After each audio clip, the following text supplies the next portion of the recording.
오늘 본문인 누가복음 9장 23절에서 27절 말씀 볼 때 우리말 성경에는 만일이라고 하는 말이 한 번밖에 나오질 않습니다.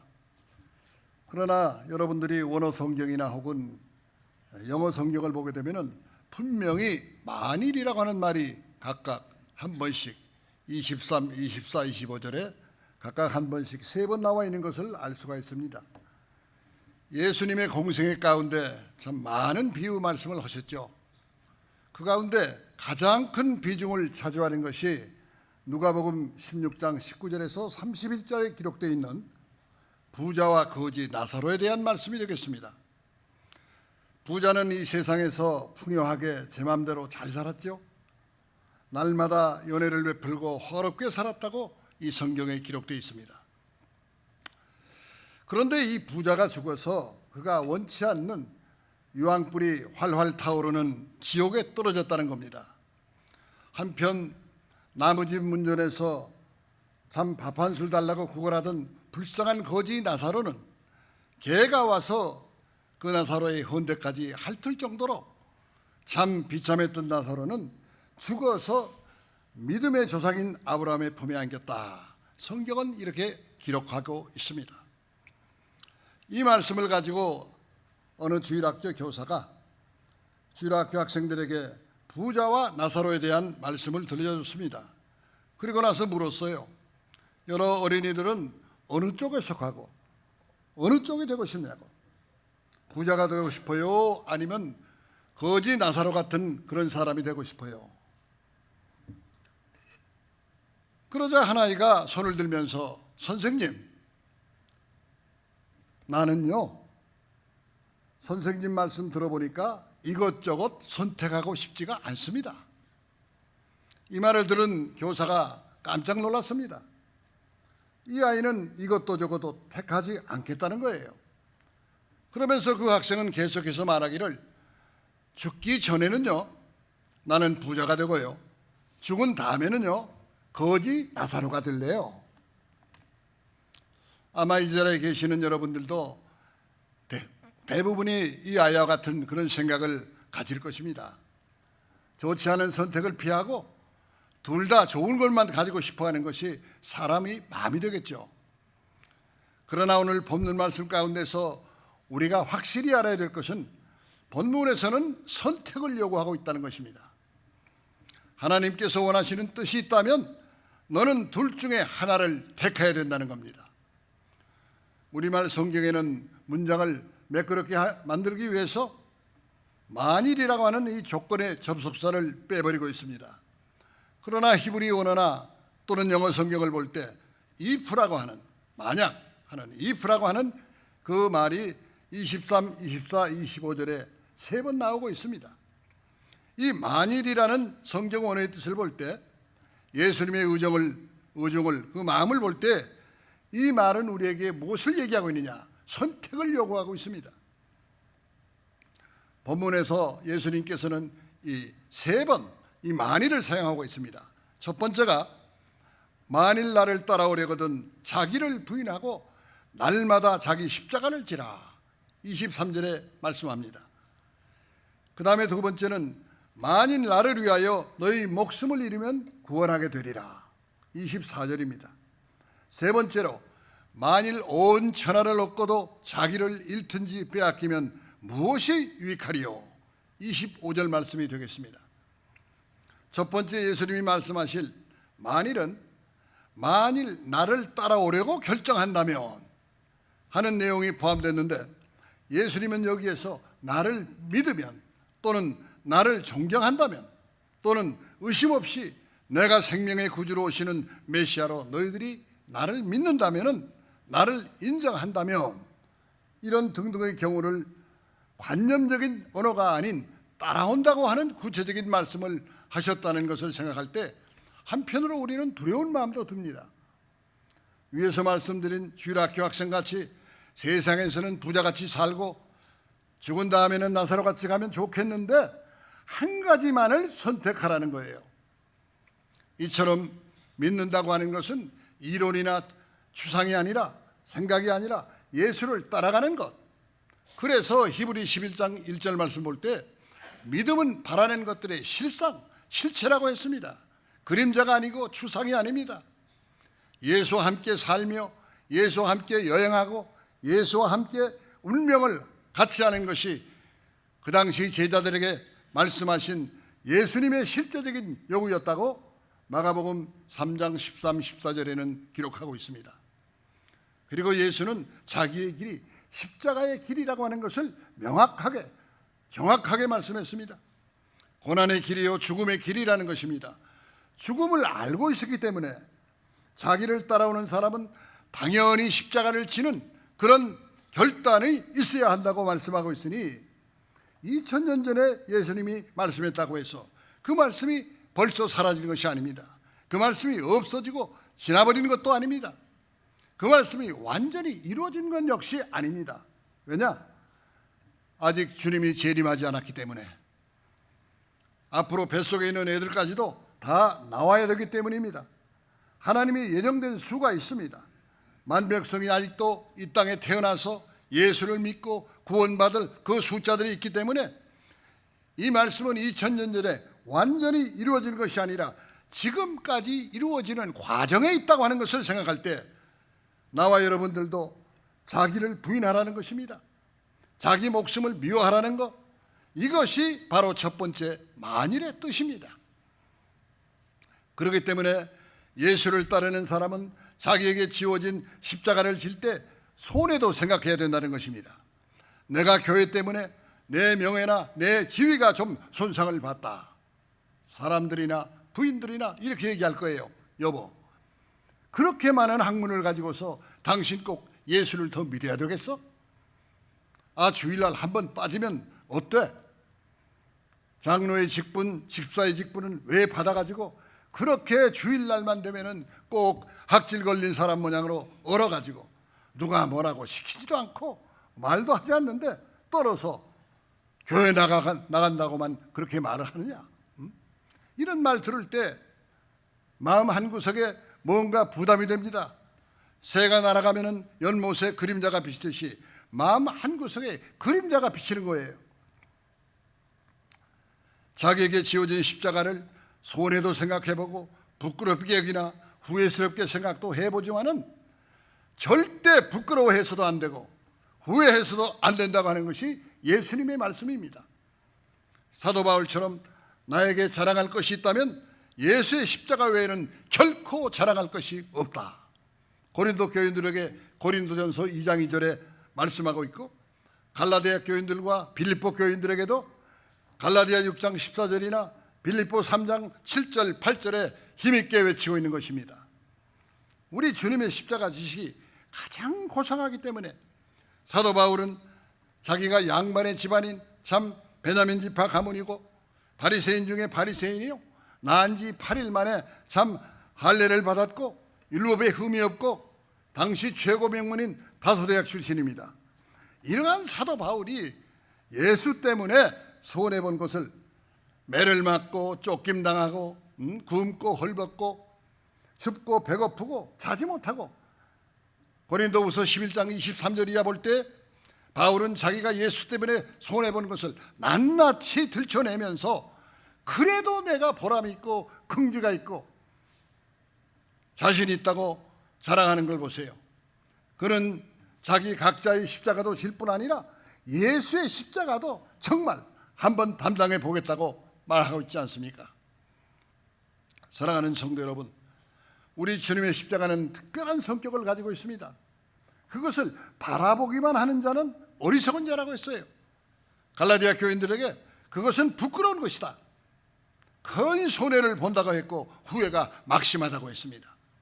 그러나 십자가를 진 사람에게는 자랑과 기쁨의 면류관이 되고 영광의 면류관이요 빛나는 주님의 십자가가 우리 생애를 떠나지 않고 함께 한다고 말씀한 것을 찾아볼 수가 있습니다.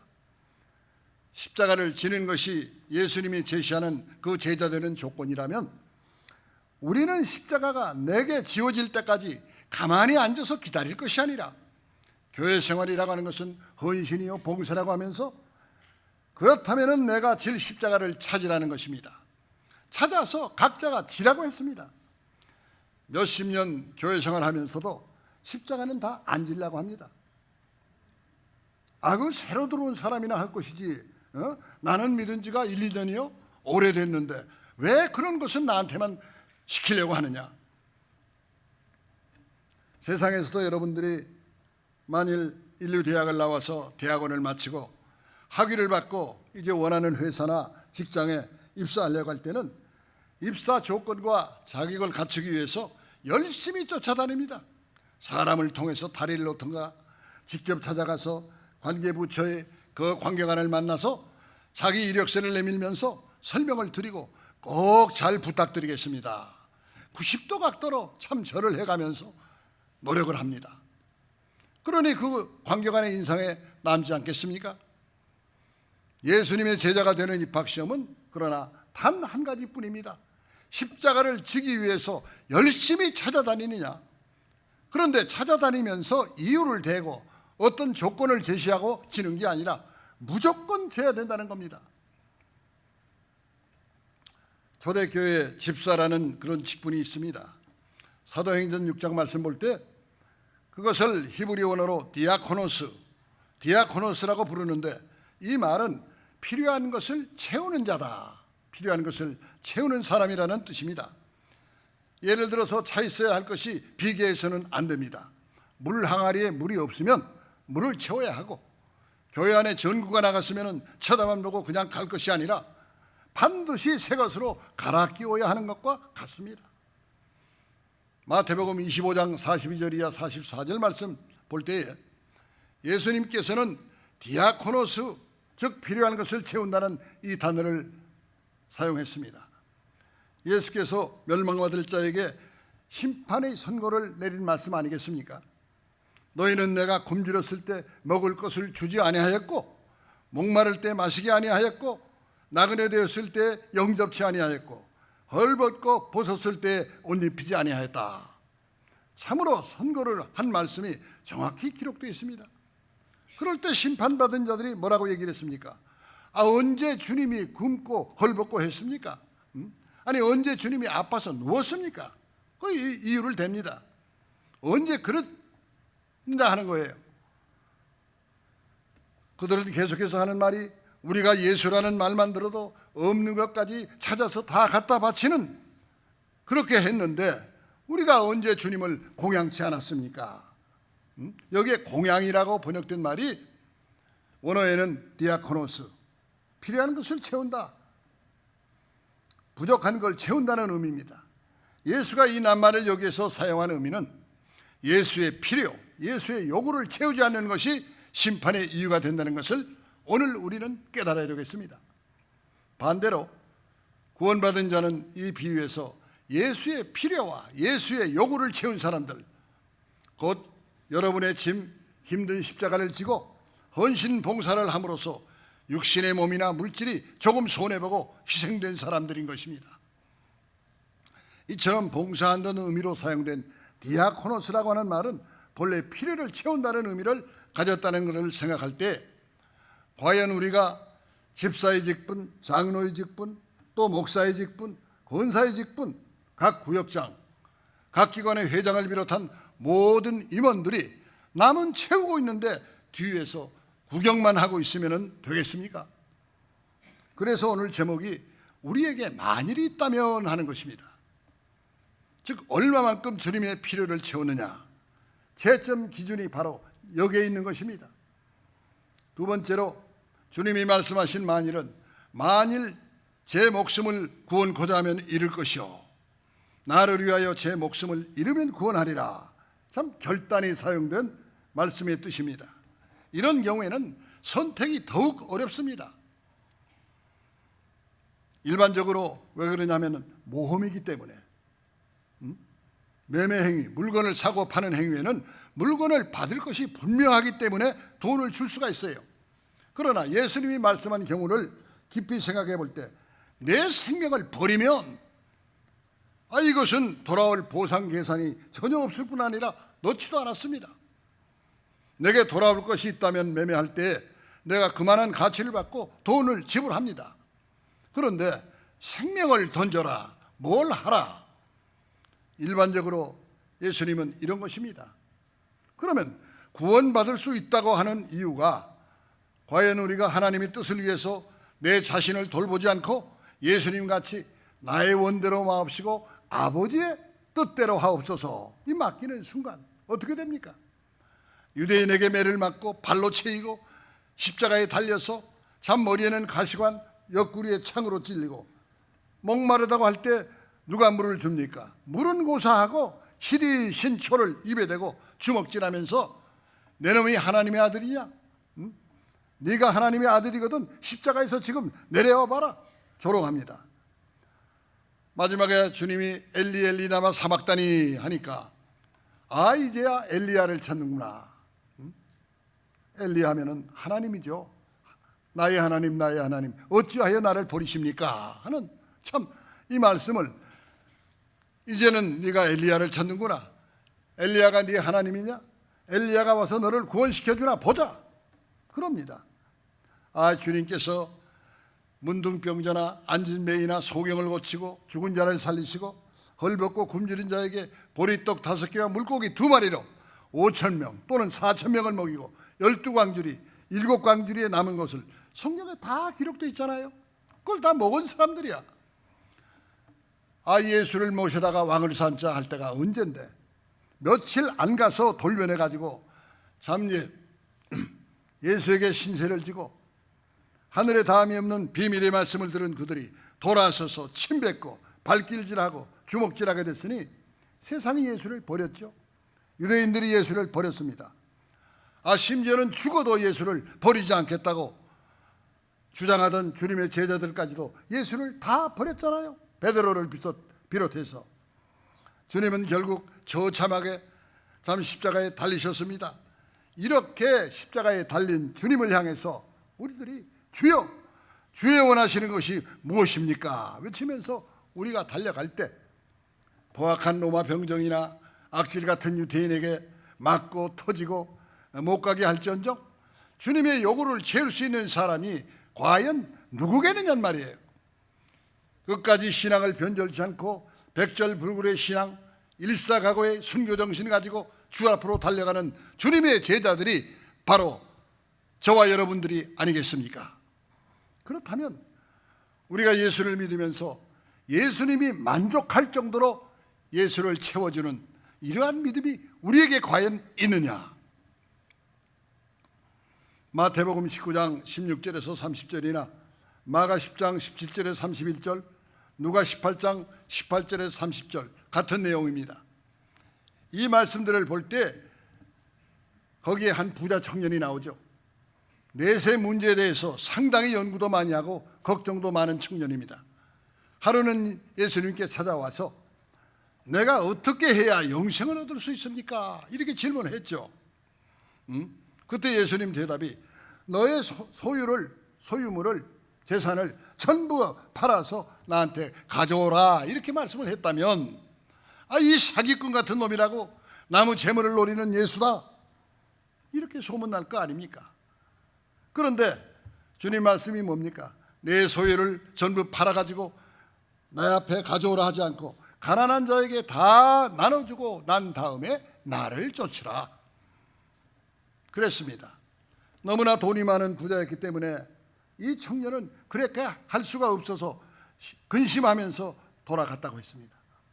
그가 주 앞으로 다시 돌아왔다고 하는 말은 성경에 한 구절도 없어요. 재물 때문에 영생복락의 축복을 놓친 청년입니다. 이 비유를 문자 그대로 우리가 해석하면 되겠습니까? 아 그렇다면 부자는 돈 많은 사람은 절대 천당을 못 가게 해요. 잃으면 구원을 받는다, 버리면 구원을 받는다는 이 선택의 순서로 우리는 반드시 해석을 해야 될 줄로 믿습니다. 사랑하는 늘푸른 동산교회 성도 여러분, 나를 위해서 너희 생명을 잃으면 하는 이 표현은 옛날 왕을 위해서 생명을 바치는 군인의 충성이 연상이 되는 표현이 아니겠습니까? 회사나 국가나 사업에 있어서 우리가 상관을 위해서 또 회사를 위해서 국가를 위해서 충성을 요구하는 것을 너무나 많이 찾아볼 수가 있죠. 그러나 생명을 구원할 수 있는 충성은 뭐냐? 오직 하나님께만 하는 충성입니다. 오직 예수님께만 향한 충성이에요. 세상에서야 충성하면 너 진급시켜 주마. 진급되면 봉급도 더 많이 타게 되죠. 계장에서 과장이 되고 과장에서 부장이 되고 이렇게 계급이 올라가고 직책이 높아지는데 봉급이 그대로 있습니까? 그런데 예수님은 그런 게 아니에요. 생명입니다. 생명을 구원하는 거예요. 여러분들이 만유인력에 발견한 그 뉴욕의 자서전을 읽어보시면 거기서 세 가지 참 사실을 발견할 수가 있습니다. 아이자크 뉴턴은 인생에는 세 가지 종류의 사람이 있다고 기록했어요. 첫째가 인생을 가급적 피하려는 사람, 즉 요나 같은 인간이죠. 성경 구약에 나오는 요나. 그런 사람은 안전하고 안일하게 쉽게 살다 죽자, 그런 생각을 가진 사람이라고 했습니다. 그런 사람에게는 그 사람이 신경 쓰는 것이 자기의 건강에 신경을 쓰고 경제적 안정을 도모하는 정도가 삶의 목적의 전부입니다. 두 번째 종류의 사람은 달려가는 말의 목에 매달려 있는 사람이야. 즉 다시 말하면 열심히 살지만은 끌려가고 있을 뿐이지 창의적인 노력과 생각을 하지 않습니다. 그저 이거 하나다 하면은 그것만 할 뿐이지 나머지는 가만히 있어요. 도리어 쓸데없는 일이나 하고 열심히 살지만 끌려가고 있을 뿐인 사람입니다. 그런 사람에게는 고상한 목표가 절대 없다. 뉴욕은 단언했습니다. 세 번째 종류의 사람은 인생을 도피하는 안일주의도 아니고 인생이 끌려가는 맹목적인 열심도 아니고 우주의 창조자에게 자기의 인생을 던지고 목숨을 잃어버리고 오직 충성하는 사람. 보다 좋은 세계는 이 세 번째 종류의 사람에 의해서 이루어진다. 이렇게 뉴턴은 결론을 내리고 있습니다. 사랑하는 성도 여러분, 뉴턴이 말하는 첫 번째 또는 두 번째, 세 번째 사람 가운데 우리는 세 번째 같은 사람이 되어야 하지 않겠습니까? 마지막으로 예수의 만일이란 이 강력한 선택의 요구는 만일 천하를 얻고도 자기를 잃든지 빼앗기든지 하면 유익이 없다. 그런 내용의 말씀을 주님께서 말씀하고 있습니다. 자기 상실은 허물을 불러 일으킨다고 했습니다. 예수님은 이 말씀에서 자기를 빼앗긴다고 하는 재미있는 표현을 했습니다. 정신 나간 사람이라는 표현처럼 나의 혼을 빼앗는 것이 많습니다. 우리 인간들은 가끔씩 사단의 흥정에 넘어가서 자기를 너무 쉽게 맡기는 분들이 많이 있잖아요. 성경이 말하는 기본적인 인간관은 인간은 하나님의 형상을 받았고 하나님의 목적을 받은 귀중한 자신들인데 온 천하를 주고도 바꿀 수 없는 존귀한 영원히 죽지 않는 생명을 가진 난데 하나님이 무엇 때문에 이러한 나를 이 땅에 보냈느냐 하는 이 하나님의 목적에 대해서 깊이 생각도 안 하고 연구도 안 합니다. 그래서 요한일서 2장 15절 말씀 보면 세상에 있는 것들은 뭐냐? 이생의 자랑이나 안목의 정욕이나 육신의 정욕 이런 것이다. 여기에는 아버지의 사랑이 없다. 하나님께로부터 쫓아온 것들이 아니라고 했어요. 얼마나 무서운 말씀입니까? 나의 출처도 하나님입니다. 나의 남편, 나의 아내 모두 하나님으로부터요. 나의 아들, 딸 모두 하나님으로부터입니다. 나의 좋은 직장, 좋은 직분 모두 하나님이 주었습니다. 또한 만사가 하나님의 뜻입니다. 로마서 11장 36절 보세요. 만물의 주께로부터 와서 주로 말미암아 운행하다가 마지막에는 주께로 다 돌아간다. 내 몸도 내 것이 아닙니다. 모두가 하나님의 것이에요. 여러분들이 밤잠 못 자고 애쓰며 일하는 것도 하나님의 건강을 주셨기 때문에 밤잠 못 자고 일할 수 있는 것이고 이렇게 해서 힘들게 번 소득도 다 하나님이 주시는 것이지 나의 주인도 하나님, 나의 갈 것도 마지막에는 하나님 앞에 가게 되는 겁니다. 우리가 아내를 만나고 남편을 만나고 자식을 만나는 것도 주 안에서 하나님 안에서 우리가 만날 수 있다는 것입니다. 우리는 나의 귀중함을 하나님께 연결해서 발휘해야만 되겠습니다. 예수님은 오늘 우리에게 3번 만일을 말씀하고 있습니다. 만일 나를 따라오려느냐? 자기 십자가를 져라. 만일 나를 위해서 내 목숨을 잃으면 구원을 얻으리라. 만일 내가 자기를 빼앗기면 무슨 유익이 있겠느냐 했습니다. 사랑하는 성도 여러분, 우리가 기독교 2000년 역사 동안에 십자가를 지고 피의 강을 이룬 거룩한 무리의 순교 행렬은 주님이 재림할 때까지 계속될 것입니다. 이것은 주님의 만일을 요구하는 것입니다. 우리가 믿는 기독교에서 오늘 본문인 누가복음 9장 23절이야 27절의 말씀을 잠 빼버린다면 아무 의미도 없습니다. 예수 믿는 목적이 여기 있기 때문입니다. 이러한 순교의 피는 그 수가 차기까지 계속된다고 요한계시록 6장 9절 이하 11절에 기록되어 있지 않습니까? 아직 그 수가 안 찼다는 거예요. 순교하는 자가 만일이 없다면, 교회 목사나 장로님들이 만일이 없다면 다른 데 가서 놀지 교회 나오겠습니까? 순교 당하겠습니까? 우리는 예수 그리스도와 그의 십자가에 못 박힌 것 외에는 아무것도 알지 않기로 작정했다고 사도 바울이 고린도 교인들에게 고린도전서 2장 2절에 말씀했습니다. 십자가 외에 다른 것을 아는 것이 필요 없다는 겁니다. 그것만 알기로 작정했다는 것입니다. 이 말씀 같이 우리도 오직 예수 그리스도의 십자가만 믿고 붙잡고 지고 이 세상에서 어떠한 악한 세력, 강한 세력이 있다 해도 주시는 말씀에 철장으로 때려부시는 강력한 군대라는 것을 믿으시기 바랍니다. 우리는 모두 십자가를 짊어진 사람들입니다. 우리는 예수의 십자가의 길을 걸어갈 때 가로막고 방해하고 뒷전에서 욕하는 무리가 아니라 주와 같이 십자가를 지고 주의 뒤를 따라가는 무리들입니다. 자기 목숨에 매인 십자가를 짊어지기 위해서 자기를 부인하고 이 세상 모든 것을 부인하고 하나님이 원하시는 뜻에 순종하면서 날마다 우리의 삶이 늘 감사가 넘치고 하나님 앞에 고마움을 느끼는 이러한 생활이 있을 때 여러분들이 보약을 먹지 않아도 더 건강한 축복을 받는다는 양약이 된다는 것을 믿으시기 바랍니다. 참으로 용감한 승리자들이 아니겠습니까? 우리의 백절불굴의 신앙의 삶은 모두가 다 십자가를 지고 내일을 바라보면서 마음껏 기뻐하는 사람이라는 것을 믿으시기 바랍니다. 성도 여러분, 우리는 주님이 걸어가신 십자가의 길로 모두 힘차게 걸어가시기를 주님의 이름으로 축원합니다. 기도합시다. 은혜로우신 아버지 하나님 감사합니다.